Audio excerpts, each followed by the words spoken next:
boa noite, senhoras e senhores. Estamos iniciando aqui pela TV da Cidade mais um OAB em Foco. Entrevistaremos nessa noite o Dr. Rodrigo Coelho, que tratará do assunto Previdência Social, que é um assunto que evidentemente interessa a todos os cidadãos brasileiros. Dr. Rodrigo, eu quero desejar uma boa noite para o senhor e quero que consigamos finalmente resolvermos algumas pendências aí que afligem a todos os brasileiros, principalmente nessa matéria espinhosa que é a Previdência Social. Rodrigo, boa noite, prazer em tê-lo aqui. Boa noite, doutor Édilos. É um prazer enorme, parabenizo a OAB Joinville não só pela gestão, mas pela iniciativa do programa, a TV da Cidade, por esse espaço generoso que nos cede aos advogados. Boa noite ao pessoal que nos está assistindo. Então, Rodrigo, a primeira questão que chama muita atenção. Todo brasileiro um dia irá se aposentar, bem ou mal irá se aposentar. Isso é verdadeiro, doutor Rodrigo? Se espera que se aposente, né? O maior drama hoje dos segurados é o valor que vai receber depois de aposentado. Peguemos nosso exemplo, advogados.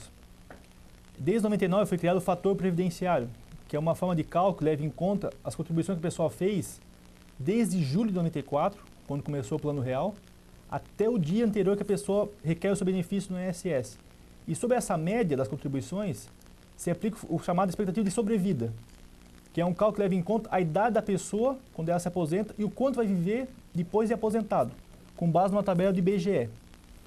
Não é por outro motivo que esse fator previdenciário, carinhosamente, numa alusão àquele conhecido palavrão, é chamado de FP, porque realmente ele é também de uma sacanagem. Por quê? Peguei um colega advogado que fez um cálculo comigo recentemente, ele tem 53 anos de idade, 35 anos de contribuição, sempre pagou INSS com o carnezinho dele sobre o teto. O teto da Previdência hoje é R$ 3.038, teto da Previdência, para quem contribui. Esse cidadão vai receber, como aposentado agora, R$ 1.800, ou seja, uma redução de mais de R$ 1.200 devido a esse fator previdenciário. Esse fator previdenciário ele está para ser derrubado no Congresso Nacional? Assim, torcemos. Foi votado agora no Senado, em março, o fim do fator previdenciário, e vai para a Câmara dos Deputados agora a sua votação. Segundo o relator na Câmara dos Deputados, até dezembro vai ser votado lá, e torçamos que seja votado o fim do fator previdenciário para que esse tipo de cálculo volte ao que era antes. Como é que era antes? Pega os últimos 36 meses, os últimos 3 anos, sobre essa média e calcula o valor que a pessoa vai receber de benefício. Importante que esse fator previdenciário ele só se aplica para quem vai se aposentar por tempo de contribuição, que é a maior parte dos casos.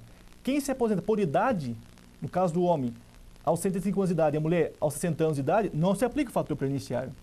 Só se aplica para quem se aposenta por tempo de contribuição. Isso é importante destacar. E para acabar, Rodrigo, com esse fator, alguma chance do governo federal, através da força que tem no Congresso Nacional, tentar barrar isso aí para que não tenha aí mais um impacto um pouco maior ainda nas contas da Previdência, que parece ser o grande calcanhar de Aquiles do Brasil? Eu, sinceramente, não vejo com bons olhos a aprovação na Câmara dos Deputados do fim do fator previdenciário. No Senado, como todos sabemos, o governo não tem a maioria, por isso que foi aprovado lá. O senador Paulo Paim, apesar de ser da base do governo, ele sempre foi um defensor, um dos poucos defensores dos aposentados, dos segurados da Previdência no Congresso. E foi ele o relator do fim do fator previdenciário. Se for aprovado o fim do fator previdenciário, o governo vai com uma outra saída. Qual seria essa? A criação de uma idade mínima. Então a pessoa teria que ter o quê? Além do tempo de contribuição, uma idade mínima para se aposentar. No caso do homem, se for aprovado o fim do fator previdenciário, será o quê?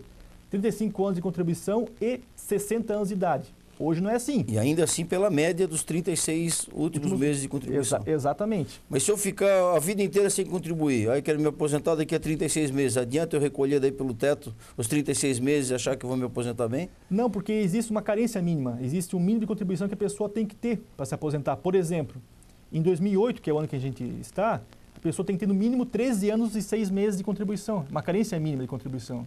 Então não adianta a pessoa se aposentar, por exemplo, pagar só 3 anos, nos últimos 3 anos de vida, por exemplo, antes de se aposentar, completar a idade ou o tempo de contribuição, que ela vai ganhar o teto. Não vai.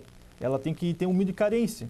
O que acontece muito é a pessoa, por exemplo, pagar esses 13 anos e meio, tem muito colega advogado também, por exemplo, que tenha tempo de lavoura. Tempo de lavoura é possível de ser possível somar. Somar.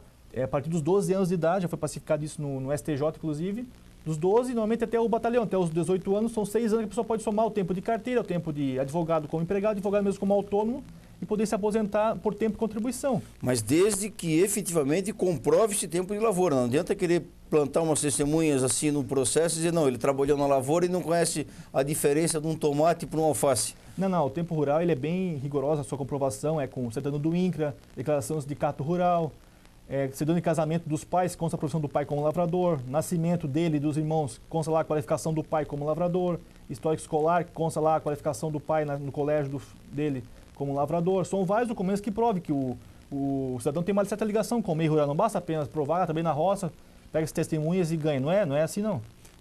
Já teve um tempo que se fazia assim, né? Se pegava 3 testemunhas ou declarações de testemunhas e acabava-se conseguindo a aposentadoria. Nós sabemos que o problema da Previdência não é um problema só do Brasil. O mundo inteiro sofre muito com a Previdência.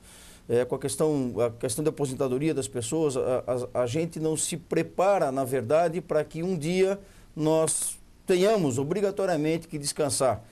E nós iremos voltar agora no nosso próximo bloco, segundo bloco, falando um pouco sobre previdência privada e esse confronto que existe, Rodrigo, entre a previdência pública e a previdência privada e por que o jovem, de uma maneira geral, quando inicia a sua jornada de trabalho, notadamente aqueles que trabalham em atividades autônomas, né, resistem, de uma certa forma, com bastante veemência, de contribuir com a previdência, tanto a pública quanto a privada. Nós voltamos daqui a pouco com o OAB em Foco, com o Dr. Rodrigo Coelho. Estamos retornando agora com o nosso segundo bloco, hoje à noite entrevistando o Dr. Rodrigo Coelho, que está tratando sobre previdência. Doutor Rodrigo, uma dúvida que muita gente tem, previdência privada ou pública, qual é melhor? Sem dúvida alguma, eu defendo a previdência pública, o INSS, que na minha opinião é o maior distribuidor de renda no país. Se tivéssemos uma previdência forte, realmente atuante, não precisaríamos de Bolsa Família, de políticas assistenciais. Quanto mais forte a previdência, menos se precisará de assistência social. Mas, infelizmente, a previdência ela não consegue agradar a todos, não consegue garantir todos os benefícios, não consegue, por exemplo, garantir uma qualidade de vida, um patamar de vida. Os advogados, por exemplo, quando querem se aposentar, manter a sua autonomia de vida que tinham na ativa. Surgiu, já faz alguns anos, por iniciativa do nosso presidente, Dr. Jefferson Krabichinchi, a OAB Prev, que foi uma iniciativa nacional da nossa subseção de Santa Catarina, oportunizando os advogados do nosso estado se aliarem a uma OAB, uma previdência fechada. O que existe no mercado, nos bancos em geral, a previdência é aberta. Essa é para todo mundo que quiser, qualquer banco, se aliar a ela, cujos juros, cujas taxas de administração são bem maiores do que a da OAB. Por quê? Porque a OAB não visa o lucro, ela visa o quê? Benefício para os advogados. Existem outras classes que também estão criando suas previdências privadas. Então, até, diga-se de passagem, tem algumas empresas que, como política de reter talentos, reter executivos, estão criando as suas previdências privadas. Exemplo é a nossa Multibras, o Whirlpool hoje, né? Tem a sua previdência privada, que garante aos seus funcionários ganhar um valor maior depois de aposentado. Pois bem, essa OAB Prev, o valor que a pessoa contribui, existe um mínimo, que hoje é R$50, e a pessoa pode pagar o valor que ela quiser. Com certeza, o valor que ela contribui para essa previdência, durante 30, 40, 50 anos, ela que escolhe, oportuniza ela a, quando for se aposentar, manter o seu patamar de vida. Por que eu digo isso? Como eu falei no bloco anterior, infelizmente o INSS, com a atual forma de cálculo, fator previdenciário, não garante a pessoa manter o seu valor. Então é de extrema importância. Eu tive essa oportunidade, assim que me formei, ingressei na ordem, e comecei a pagar minha OAB Prev e pago. Escolhi lá uma data mínima, uma idade mínima para me aposentar, e é feito um cálculo de quanto eu paguei durante essa vida toda, para quando chegar lá eu posso me aposentar tanto por contribuição, se for o caso, nesse meio tempo, por invalidez, e caso faleça, deixar a pensão para a esposa e filhos. É curiosa essa mudança de comportamento que há entre o jovem advogado e aqueles advogados um pouco mais antigos, como eu, que iniciei a advocacia há praticamente 20 anos, não tínhamos, na época, a consciência de termos uma previdência privada que nos auxiliasse na nossa velhice, no caso do infortúnio, tanto que havia uma máxima, Rodrigo, você sabe que advogado não se aposenta, né? essa é a máxima que todo advogado mais antigo diz: advogado não se aposenta, porque quando acaba de advogar, ou ele já morreu, ou ele abandonou a carreira por qualquer outra situação, então o advogado não se aposenta. E incumbe ao jovem advogado, incumbe àqueles que estão hoje aí iniciando a carreira, então, se associarem, ao menos se inteirarem sobre a OAB-Prev, né, Rodrigo? Que acho que é uma questão até para a segurança futura, né? A OAB-Prev, ela está querendo agora há um movimento muito forte para que seja nacional a OAB-Prev, até então ela era regionalizada, né? Eu tive uma oportunidade de estar no Conselho Federal com o Dr. Jefferson, onde se discutia exatamente essa questão da nacionalização das aplicações da OAB-Prev. Porque se conseguíssemos assim, Rodrigo, unir todas as OAB-Prevs do Brasil, certamente o custo do benefício seria menor e o valor seria maior. Mas vamos falar aqui da pública um pouquinho mais, Rodrigo. O site do Planalto, aqui do Ministério da Previdência Social, ele diz que são concedidos 10 benefícios previdenciários, entre eles o benefício do empréstimo consignado, que é um juro de 2,5% ao mês para o aposentado que se dispõe a pagar, necessita desse dinheiro. Isso parece que é uma grande heresia, né, Rodrigo? Realmente, esse crédito consignado não é um benefício, muito pelo contrário, né? Ele, na minha opinião, chega até a ser uma covardia dos bancos, das financeiras, na forma de cobrar isso, porque na inadimplência é zero, né? O que acontece muito, que acompanha isso diariamente, é os coitados dos idosos, que esse juro realmente, em comparação aos que são aplicados para outras pessoas que trabalham com carteira assinada, são mais baixos, realmente são mais baixos. Mas sem risco nenhum. Sem risco nenhum, por isso que é mais baixo.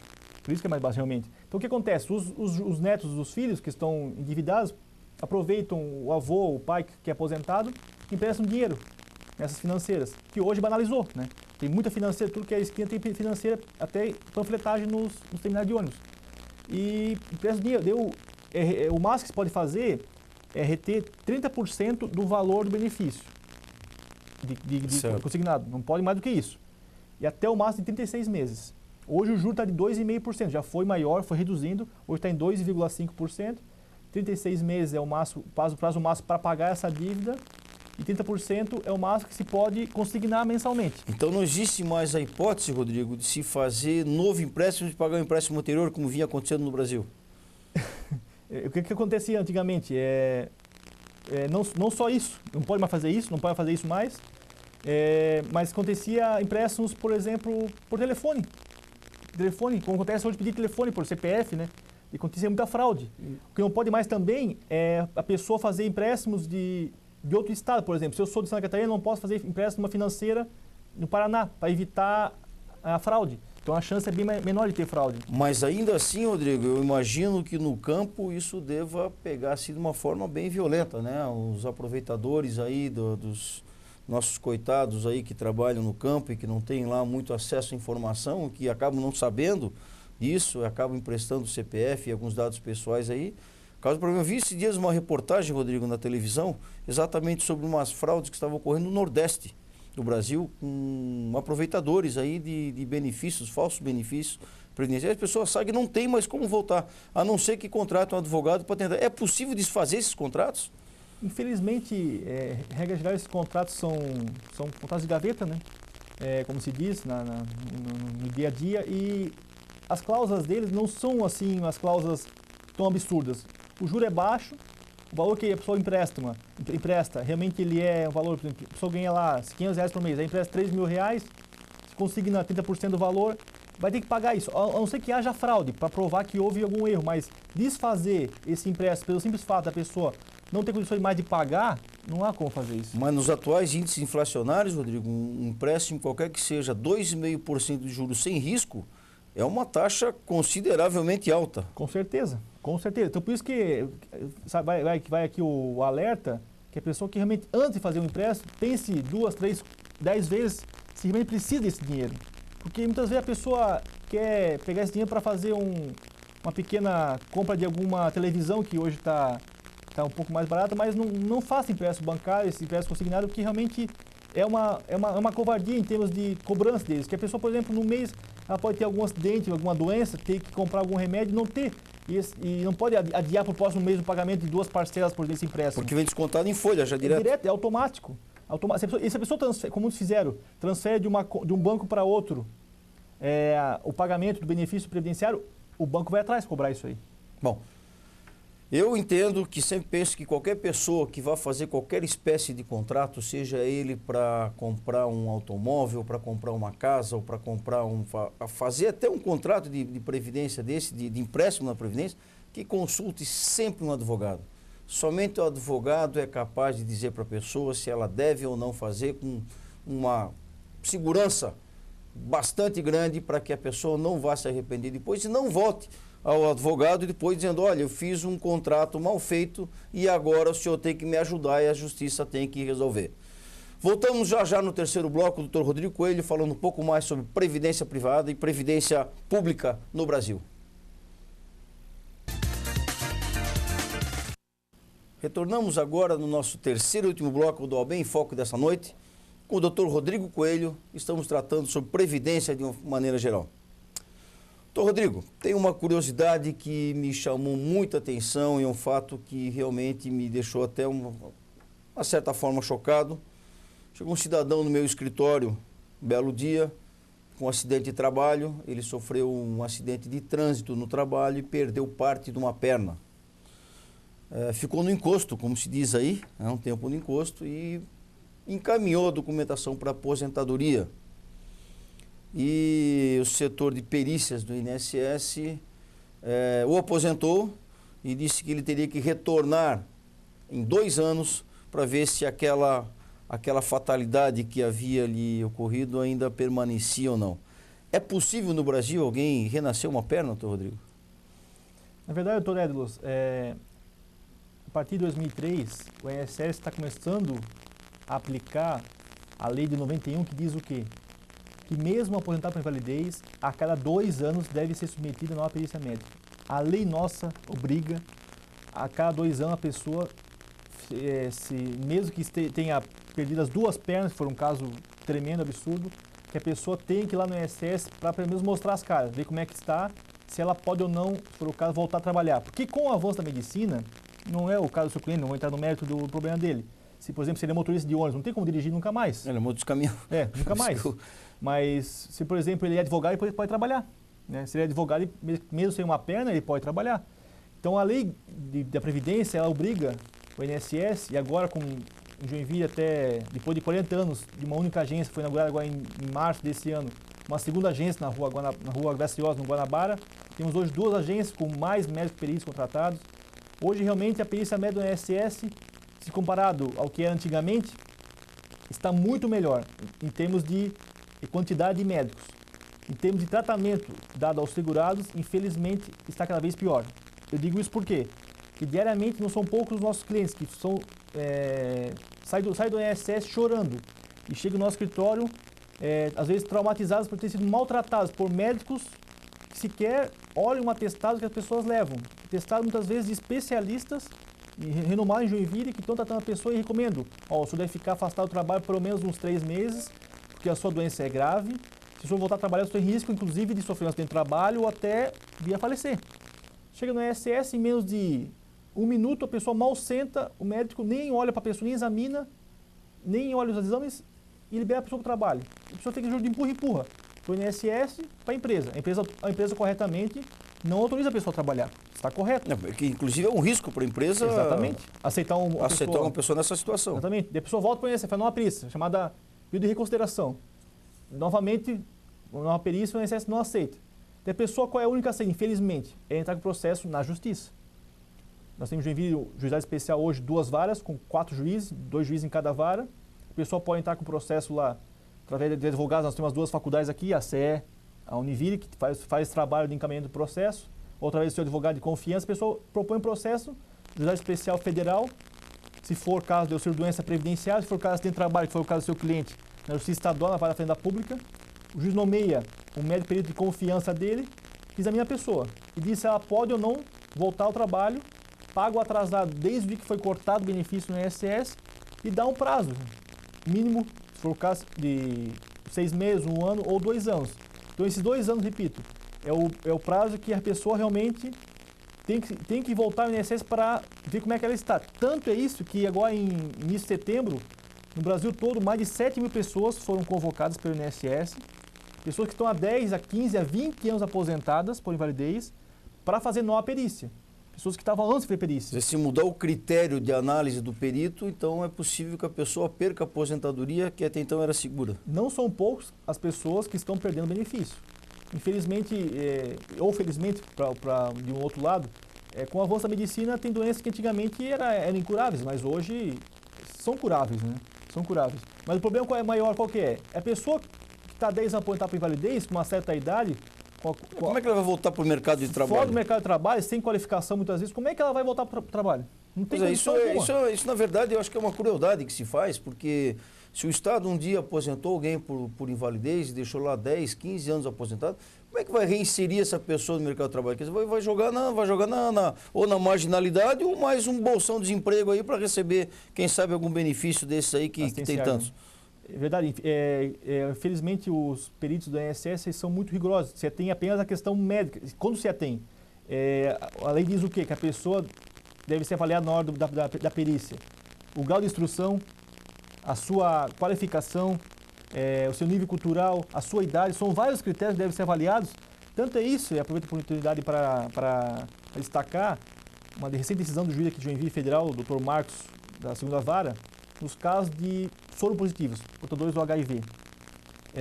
Antigamente se exigia que o portador do HIV estivesse não só com o vírus, mas também estivesse com uma doença oportunista, né, do HIV. Certo.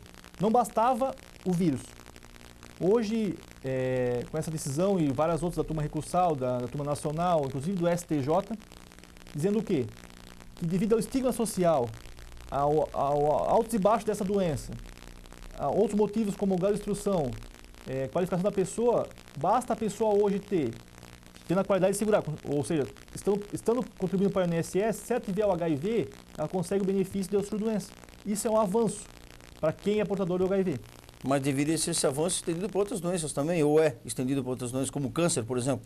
Em alguns casos, sim. Em alguns casos, inclusive temos as chamadas as 12 pragas da Previdência, né? São 12 doenças que, inclusive, não existe carência, né? Entre elas é a neoplasia maligna, que é o câncer, a tuberculose. São várias doenças em que nem precisa provar a carência, ou seja, basta provar um dia de contribuição, como é o caso dentro do trabalho, que a pessoa pode conseguir esse benefício. Então, o HIV também é um caso. O câncer, em alguns cânceres também, não tem câncer, por exemplo, que a pessoa pode trabalhar durante um tempo. Quando está em tratamento rigoroso, claro que não. Certo, certo. E essa análise é feita aqui em Joinville, ao menos, do seu ponto de vista exclusivamente médico, é isso? Não só no Brasil, mas a gente acompanha pelos noticiários aí que, não que justifique a violência, mas não são poucos segurados que agridem os médicos peritos do INSS, né? No Brasil todo isso. Por quê? Porque a revolta é grande, a pessoa doente, né? Está lá requerendo um benefício, um direito que lhe é seu, não está pedindo um favor no INSS, está querendo algo que é seu, pagou durante anos a Previdência, quando ela mais precisa, que é o momento que ela está doente, chega lá e, às vezes, maltratada e tem benefício negado. A pessoa está doente, sem condições de comprar remédio, muitas vezes, não tem um tratamento digno no SUS, tem que agora recorrer ao judiciário, ficar 5, 6 meses sem receber, para daí sim conseguir o benefício que deveria ter sido pago pelo próprio INSS. Quando da perícia, se essa perícia tivesse sido feita de um modo mais criterioso, mais humano. Isso é tratado como questão alimentar no INSS ou o INSS, não, apesar de ser um órgão social, não está nem um pouco preocupado com a questão alimentar? Se eu tiver que morrer de fome em 5 meses para esperar o final do processo nos juizados especiais, aí, tanto feito por advogado de confiança da pessoa, como nas faculdades, como também através da Defensoria da Ativa, que funciona muito bem aqui em Joinville, a pessoa vai estar fadada realmente a ter que pedir ajuda para vizinhos e, se quiser, se manter. Realmente, infelizmente acontece isso. O juiz tem sido sensível a esse drama do INSS, conhece a realidade do INSS, né, por outro motivo que eles concedem quase que rotineiramente a tutela antecipada, que é o quê? Antecipar o benefício, o que a pessoa está pleiteando enquanto o processo tramita. Porque se for esperar todo esse tempo, a pessoa vai passar dificuldade. E até está agora virando, entre aspas, moda no judiciário, as ações de dano moral contra o INSS. Se a pessoa provar que teve que recorrer a empréstimos bancários, a financeiras, a submeter inclusive ficar doente, muitas vezes depressão, porque a pessoa tem que pagar o colégio do filho, a pessoa tem que comprar comida para casa, tem que sustentar a família.